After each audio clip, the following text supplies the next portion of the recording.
Hey guys, I've got my Luxury Beauty Lowdown for you today. I'm going to be talking about some of my favorites that I've come across over this past month, some random thoughts that I have over some products, and I do have one fail this past month, which I'm pretty sad about, and we'll definitely get into that. But I'm going to start off with some hair products. As you guys know, since I bleached my hair, I've been getting more and more into hair products. So if you guys watched my previous video or video from last week, you know I had a little mishap with my hair. My hair turned violet. It turned purple. I did it. I did the thing you're not supposed to do. I used purple shampoo, conditioner, and a heat protectant serum like too many times in a row. And I just ended up with purple hair. So anyway, if you want to see that, just check out one of my earlier videos this week. But so many of you, first of all, so many of you were so kind in commenting that you liked the purple hair. That's lovely. And I don't think there's anything wrong with purple hair. That wasn't what I meant to be doing. And then so many of you actually commented like how I could get rid of the purple hair. So I used a clarifying shampoo. Thank you for that. Thank you for that bit of advice so many of you gave me. And I had a clarifying shampoo. I had one sitting in my shower that I forgot I had and used it, and it's gone. Like the purple, it was like this huge chunk over here, and I had actually a little bit over here as well. I used the Oribe clarifying shampoo, and when I used it, I had not used it in a long time. I don't know why. For no other reason other than I'm lazy and I just get into the shower, I'm on autopilot, I use the same stuff, whatever. Anyway, it worked like a charm. So I wanted to mention the Oribe clarifying shampoo because I love what it did for the purple. It really did just take it all out. But when I've tried other clarifying shampoos, sometimes I have felt like it has really stripped my hair. And I was a little bit nervous. I was like, whatever, I'll just deal with it. I just want to get the purple out. But it really left my hair quite soft feeling. It didn't feel overly stripped. I didn't feel like too squeaky clean. I'm trying to think of a clarify, like Neutrogena, the Neutrogena shampoo, like their OG, that shampoo that they originally marketed like 50 years ago, that it was supposed to only be used like once every 2 weeks. It was meant to be a clarifying shampoo. And I remember studying it actually in marketing class, and they were like, this is so genius because they're not telling you to replace your product. They're like, just like add this into your routine. You don't have to change up anything except once every 2 weeks, just use this shampoo. Anyway, marketing genius. That shampoo, very clarifying, but I felt like the Neutrogena would leave my hair like a little too squeaky clean. The Oribe clarifying shampoo doesn't do that. It doesn't do that. I feel like my hair is like really clean. It obviously got rid of a lot of stuff. But it didn't feel like my scalp was tight or that my hair was like hard and crunchy. So I really, really love it for that. I find it's very, very effective, but not like overly. It didn't like strip my hair. So anyway, I wanted to mention that shampoo. I didn't bring it down because it's so gross. It's in my shower. I'll just, I'll put a little screenshot here of it. The other hair products that I have been loving, and now I've accumulated 3 of them, because this is what happens. I fall down a rabbit hole. So many moons ago, I got this in a PR package, and I think it was from Parfums de Marly. I'm not sure. I think it may have been like in a package of other stuff from like a retailer, but don't quote me on it. Anyway, I got this in PR, and this is the Valaya, which you guys know I've been actually loving the fragrance of this.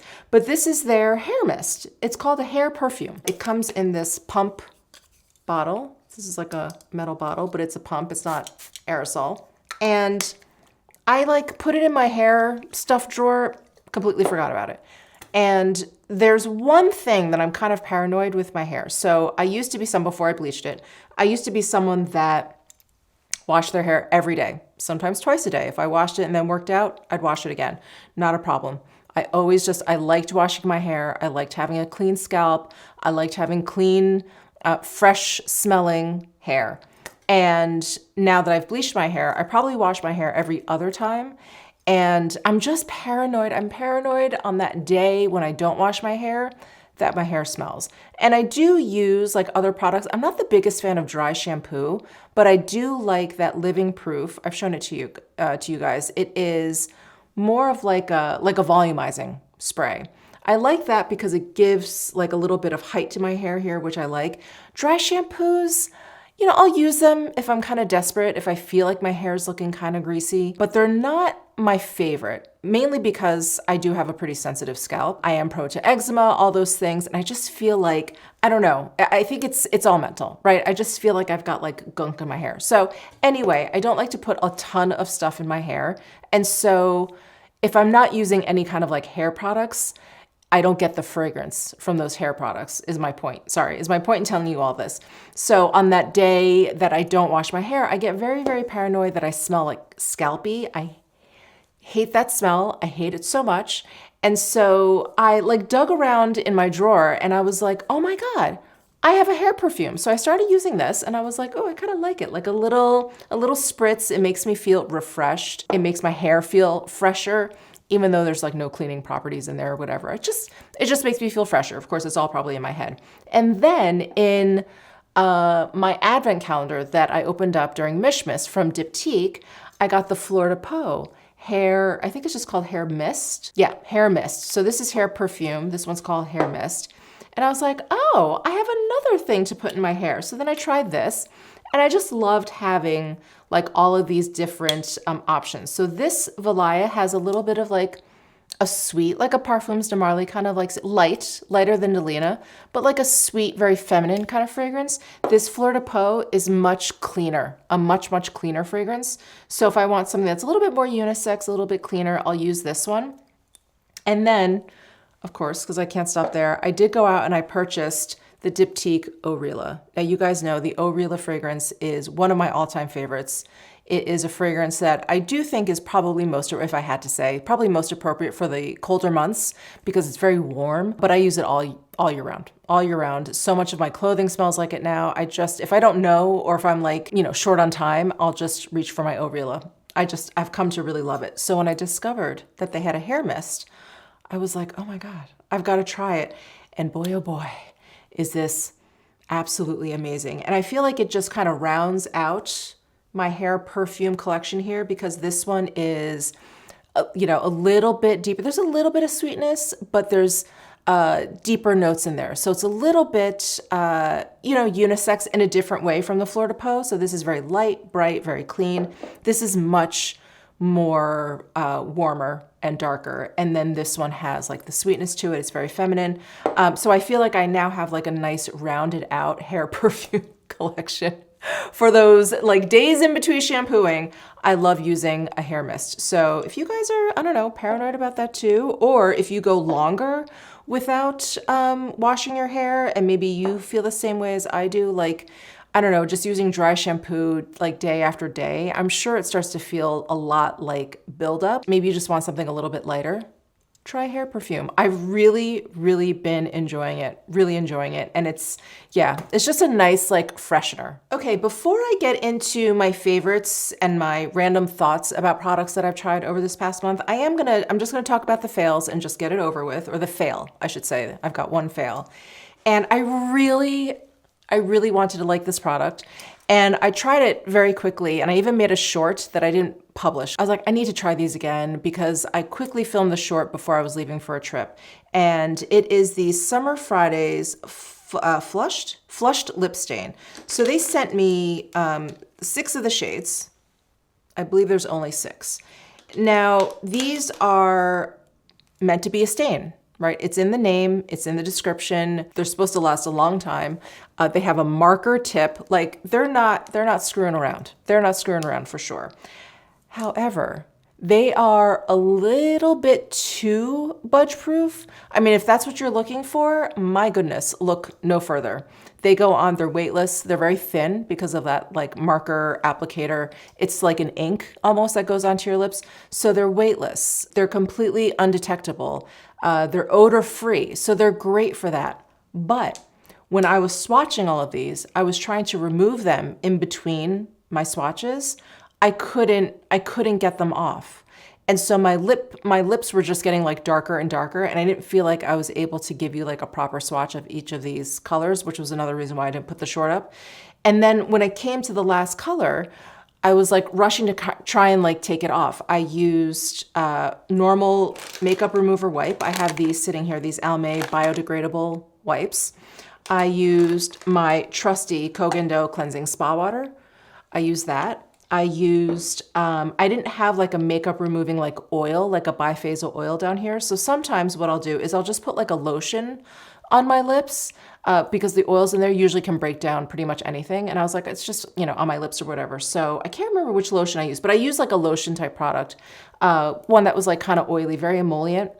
And I just was left, like I could not remove this lip product. And again, I appreciate that it is like a stain. I appreciate that they're there to stay, but I like to be able to remove it when I want to. And I thought, this isn't for me. I would much rather reapply lipstick than not have a lipstick come off. Do you know what I mean? Like if I had to choose. So, you know, I took my trip and I probably got to my location, I don't know, 6 hours after I filmed my short.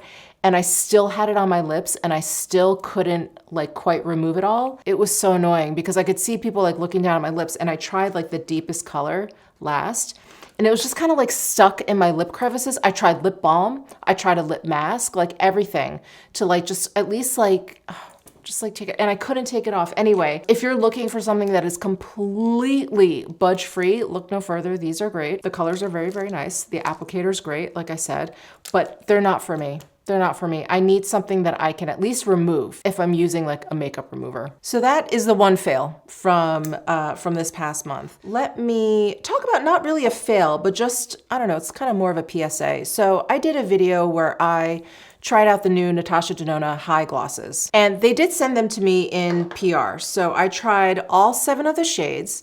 I remember I made the video and everything, and I even mentioned in the video, I was like, wow, these smell odd. These smell really, really strange. And you can smell it as soon as you open up, you know, the lip gloss or whatever. Anyway, I'm not gonna linger too long on the fact that they smell, because as soon as I was done filming that video, I edited it, I uploaded it, I scheduled it to go live, you know, on YouTube.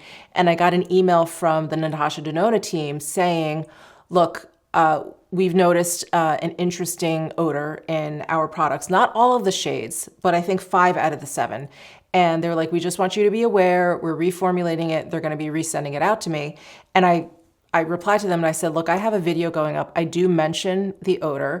I'm like, but I'm happy to put in the description box and a pinned comment that you're addressing this and whatever. And they said, yes, that's totally fine, which I thought was so fantastic. They were like, we wanna be completely transparent with everyone, you know, whatever. And I said, great. So I put that video up and I did leave a pinned comment, but I wanted to mention it in case you didn't see my pinned comment, maybe you just watched the video or you were just listening to it or whatever, that Natasha Denona, now I'm trying to think which ones did not have the bad fragrance. I know this one, this Lush Lila, this one is one, and you will actually be able to tell, like if you go to Sephora or Ulta, I think, you'll see that 5 of them are out of stock.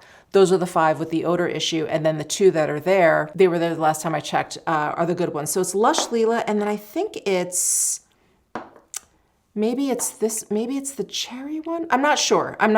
Anyway, that's what's going on with Natasha Denona glosses. I've held on to them just for kind of color reference, but I will toss the bad ones when they resend them out. But I just wanted to mention that since that happened like a couple weeks ago. Okay, I'm gonna briefly touch upon the Charlotte Tilbury concealer. This is the latest concealer I've tried out of the barrage of concealer releases that we've had over the past few weeks.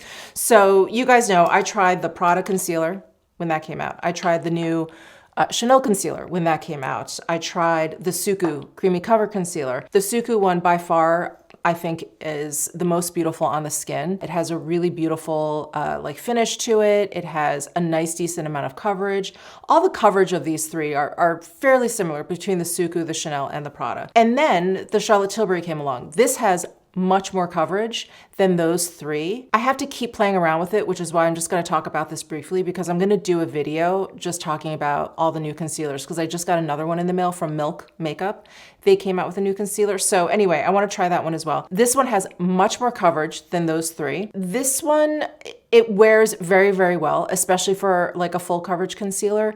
I don't feel like it necessarily aged my under eyes or anything like that. I will say, because it's like full coverage, I felt like my under eyes didn't necessarily look as good as they could have. I think when it comes to full coverage makeup, and I think, I'm generalizing, but basically this is kind of the rule, while it can cover up discoloration or whatever, when it comes to texture, not that great. And so, while I really loved this, and while I do think it did a nice job, this is what I'm trying to say. I'm so sorry. This concealer, I think out of all 4 of the ones that I'm talking about, is the least actual blurring. And I think they actually call this blurring.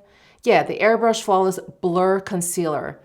I really, really like the coverage. I like the wear. I don't feel like it faded or anything, but I don't think blurring it's top quality. While I do think the Suku, very, very blurring. I think it really makes your under eyes look filtered.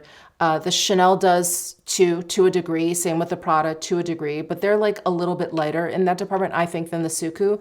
And then the Charlotte Tilbury, I don't feel had that much blur at all. It just has the coverage. I don't think it's sunk into fine lines. I don't think it necessarily exaggerated any texture or anything.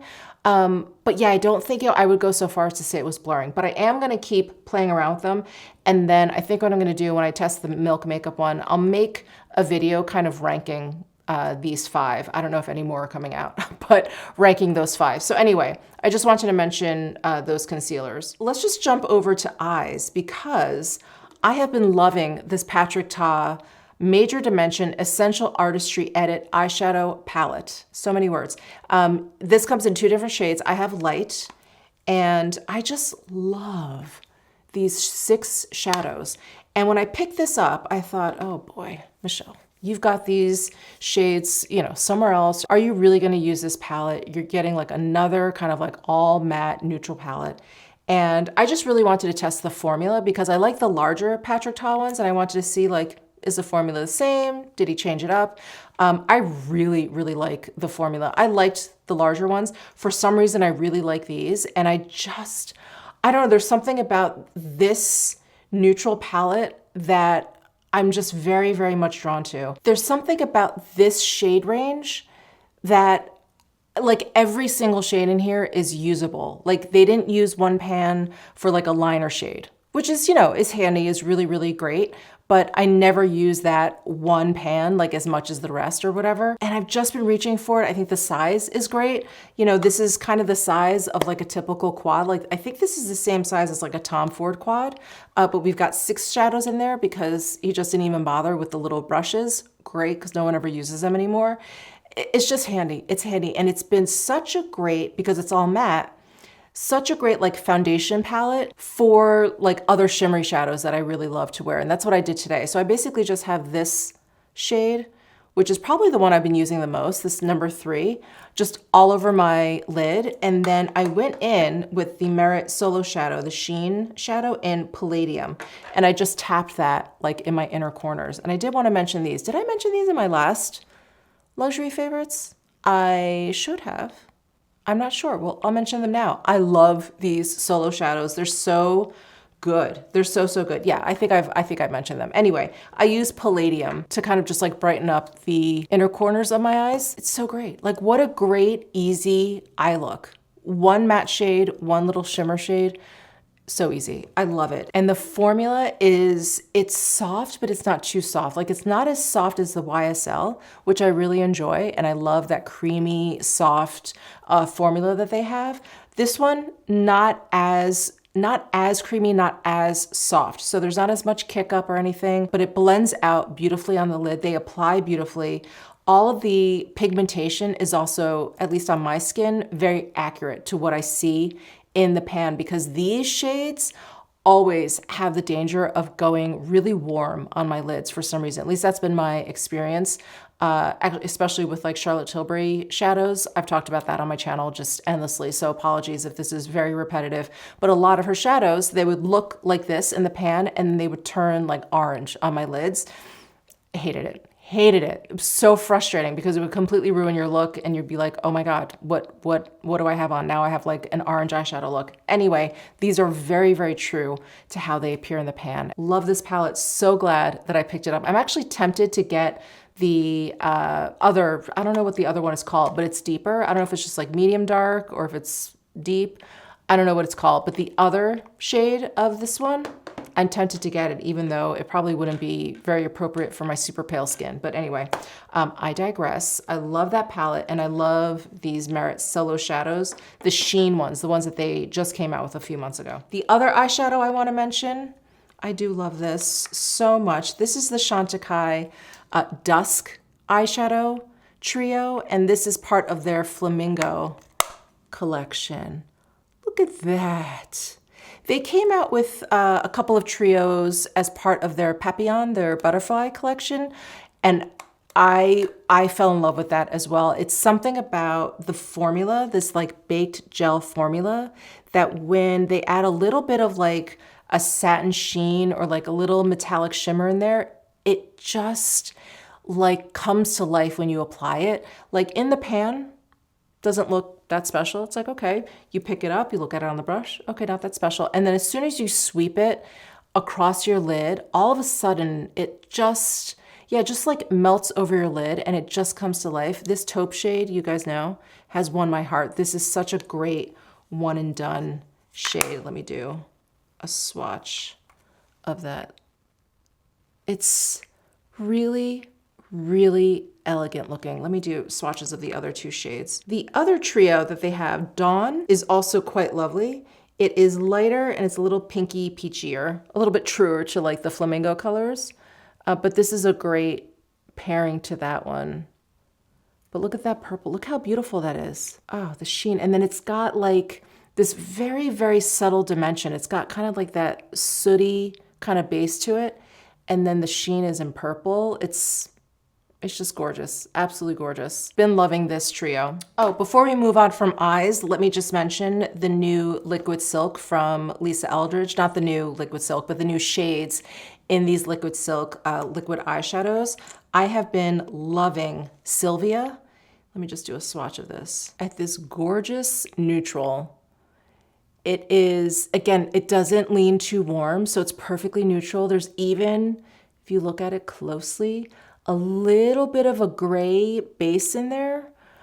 Oh my God, it's so, so good on the lids. This is so great, again, as like a one and done shade or as a nice base to like other eyeshadows. She does recommend a certain way of applying this. Like you should not put this on over anything terribly oily because it will break this down.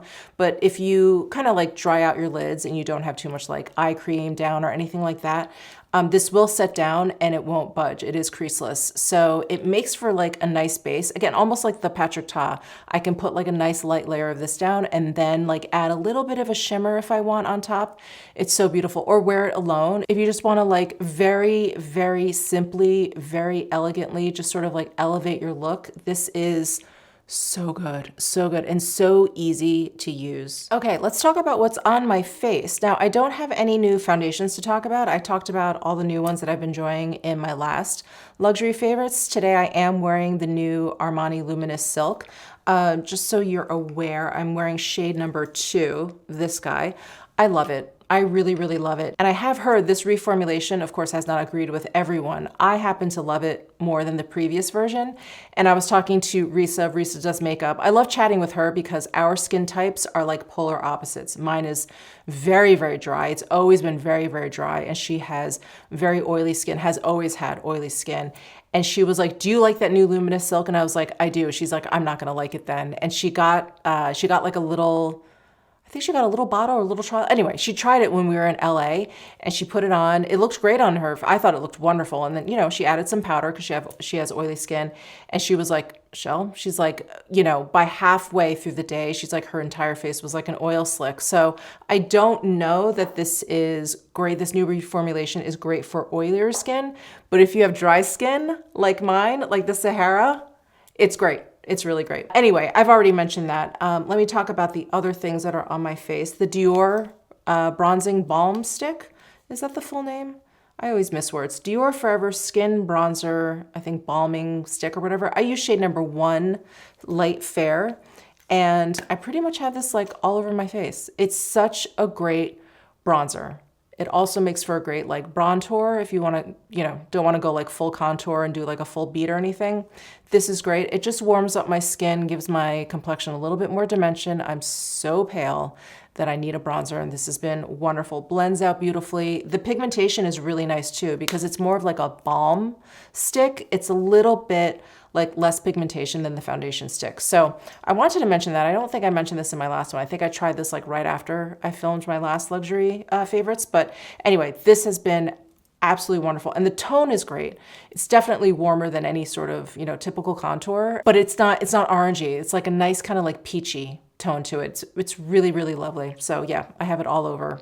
It's great. It blends out beautifully. The blushes I've been loving, I've talked about a lot, so we'll just skip over that. But I will say I'm using the Sochi Bare Muse cream blush today. I love this. This and the Mimi blush from West Michele, which they just restocked.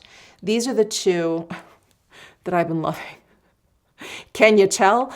This one is more nude than the Mimi. The Mimi it has like a little bit more brightness to it. So if you're going for something like really like bronzy monochromatic, I would go with this. But if you want some push and pull in the colors that you're using, I would use the Mimi. Yeah, this one's a little bit brighter on the cheeks. So that's what I've been using in terms of blush, bronze, highlight. There was a new highlight and I am really, really enjoying it. This is the Kosas Shiny Objects Powder Highlighter. And I have it in the shade Haloed. And it is a powder, but it's super duper creamy. I think you can probably tell. There's like absolutely no kick up. So you can use your fingers with this, which is what I did to apply it today. Or you can use a brush, however you want. But it has that kind of like almost, can you see like almost a wet feeling to it? So it is most definitely a powder, but it's real creamy, really, really creamy. And look at that shine. I mean, I put on just a touch. I just like dabbed my finger in there and just like patted it on. I didn't want like a see from the heavens kind of like highlighter today. That just wasn't what I was going for. But I did want to show you guys like the beautiful sheen. This is a very wet kind of highlighter, especially if you go in heavy with it. So if you like a really bright highlighter, you're gonna love this. And I think they have a few other shades. There's another one that I was tempted to get when I picked this one up. So yeah, this is Haloed. I think there's one that's lighter that I think would be too bright, too light on my cheeks. But I think there's one just a little bit deeper that has like a little pink in there that I'm kind of tempted by. So maybe I'll pick that up. Anyway, I really, really love this from Kosas. Okay, nothing new in terms of brows or mascara. I've been loving the Suku, you know, the lash primer and the 3D lash mascara. I've been loving that. Yeah, so nothing really new there. Lips. So I have an interesting combination on. So when Summer Fridays sent me those Flush Lip Stain, they also sent me their lip liners. And their lip liners are very nice, I have to say. So I actually have on the shade Toffee. It's this guy. I think they have 8 new shades. Anyway, so I use this and I really like these pencils because they're simple. They're simple, they're very straightforward. They're not like overly pigmented. They're not like thick. They're not super dark. They do set down eventually, but they, you know, they blend out if you want to soften it up or like fill in your lips. Really simple, straightforward lip pencil, which, you know, I really appreciate. And it's just a wood barrel. They're to be sharpened. So nothing, I don't want to say this, it's not in a disparaging way, nothing fancy, but I love it. Nice and simple lip liner. So anyway, I have that on. And then I put down some of the Chantecaille lip cream or lip creme in bamboo, lip creme in bamboo, because this bamboo, I mean, I love this color, but every once in a while, I feel like it draws a little bit of too much color out of my complexion. It's very, very cool toned. Most days I don't mind. I don't mind like a corpse lip look, but I paired it with their new Lip Chic in Jacaranda. I think I'm really mispronouncing that. I apologize. But this is part of their Flamingo collection, like that eyeshadow trio that I mentioned.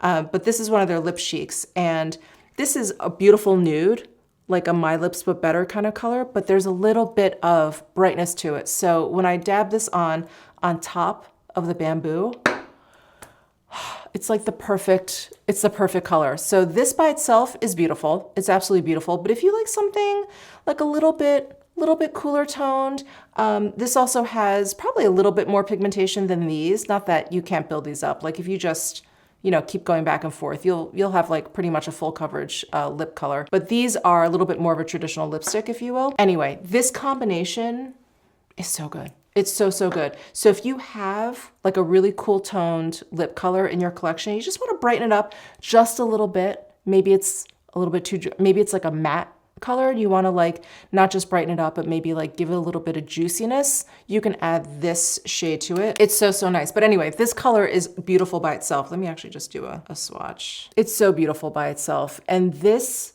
formula, the Lip Chics from Chantecaille, it feels more like skincare than it does makeup. My lips feel better after I wear the Lip Chic for sure. Also their lip veils. Oh my gosh, both of those formulas just feel so incredible on the lips. And then there's a few products that I have, you know, just some thoughts on. They weren't favorites. They definitely weren't fails though. The Say City Set Lightweight Setting Spray. This is very nice. It's very nice, but I have to admit, because I have my one size powder melt, I really don't reach for any other setting sprays. If you don't want a setting spray with any kind of finish, you don't want it to do anything other than give you like a little bit of a nice refresher, a very light kind of set, this is definitely more for you. And I feel like that's so in line with Say and the Say brand and their aesthetic. You know, it's definitely, you know, very natural, very light, a little fun throw in here and there. They have like a few punchy colors like in their lip glosses or whatever. But generally I feel like they're very kind of like natural, no fuss makeup brand. And this is like perfectly aligned with that. So if you're like a Say girl, I would say you're gonna really, really love this. I just haven't really reached for it because I just always go in for the powder melt because I like that little extra like blur and that little extra kind of like pearly sheen that it gives my complexion, but I know that's not for everyone. So anyway, I wanted to mention that about Say. These jelly jars from Makeup by Mario. These are a lip and cheek balm. I do not like these for the cheeks. I do like them for the lips. They're way too goopy, I think, for the cheeks. But in terms of them being a lip balm, quite nice, quite nice. I actually like this pink chai shade a lot. And what I think is the most fun is this formula. They are quite literally a jelly. Like they kind of bounce back to where they are. And all you have to do is kind of like warm it up. And not hard to pick up. You know, it's not something where you feel like you have to like dig in to the product. But you can even see like that's how emollient they are and stay. And I don't like that on my face. I mean, my lips, not a problem, but I don't like it on my face. It's the same reason why I'm not the biggest fan of the Miracle Balm from Jones Road. I know I'm like so in the minority on that one. I know so many people love the Miracle Balm, but you guys know me. I don't like feeling my makeup. I don't like my makeup possibly interfering and like, I don't know, catching my hair or something. That really bothers me. So I don't like these for my cheek, but they're quite nice on the lips. Okay guys, that is it for this month's Luxury Beauty Lowdown. Let me know your thoughts down below in the comment section. I am, gonna get this concealer video up. I think I'll just do like a ranking of these 5. Hopefully no more new ones will come out. Hopefully no more new ones will come out and I can just, get that video together for you guys. Anyway, thank you guys so much for tuning in. If you have not yet subscribed and you're enjoying my content, I would love it if you would subscribe down below and give this video a thumbs up if you enjoyed it, and I'll see you in the next one.